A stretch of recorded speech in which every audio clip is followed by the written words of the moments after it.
بل خبره دا ده چې زموږ د عمرې والا پاکستانیان دا په دا روزه کې بیخي ډېر لاړو عمرې دوی روزه شروع کړې ده پاکستان کې چې یوه ورځ بعد ده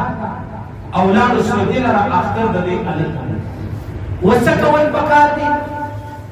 وڅه کول پکار د بلوري ټاون والا دا فتوا ده دا مسله ده وایي چې کوم پاکستانی ولاړی چې سعودي لره هلته ورځ مخکې روزه نیول سوې ده اختر یې هلته یا د افغانستان سړی دی په پاکستان کې روزه یوه ورځ وروسته ونیول شوه دی ولاړی افغانستان لره هلته اختر یوه ورځ مخکې دی دی به څه کوي علما فرمایي ته به ولاړ سې هلته به اختر جوړ کړي ته به ولاړ سې هلته به اختر جوړ کړي د اختر څخه مابعد چې کوم پاکستانی سعودي لره تللی دی یا افغانستان لره تللی دی یوه روزه چې د هغه به راوګرځي اسانه خبره شوه اوس بله خبره خبره داسې ده چې د افغانستان یو سړی چې روزه یې په افغانستان کې شروع کړې او پاکستان لره راغلی یا د سعودي یو سړی چې زموږ د حج عمرو والا دي عمرو والا دي هغه د روزې مخکې تللی روزه یې د سعودي سره شروع کړه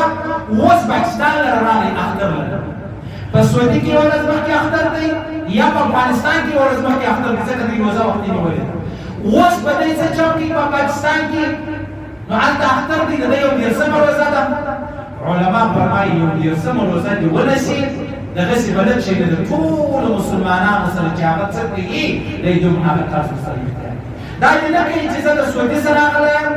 زه د افغانستان سره راغلی یم زموږ روزې پوره شولې زه اختر جوړوم زه روزه نه نیسمه زه کالي اغوندمه نو چې ته اختر جوړوې کالي اغوندې ستا ادعا چیرې دی ستا ادعا چیرې او دا یوازې اختر تا ته ولې خوند درکوي ته دې ټول جهان په دې وطن کې اوسېږي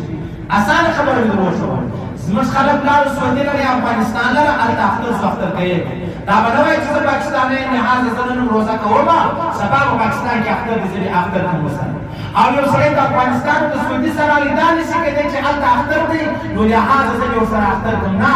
دېرش روزې پوره شولې تر دېرش روزو زیاته روزه نه راځي په دې ځای کې یو دېرشمه روزه علما فرمایي د اختلاف په ځان بچاول په اتفاق باندې ورننوتل د ټولو مسلمانانو سره یو ځای کې اتفاق کول هغه به دغه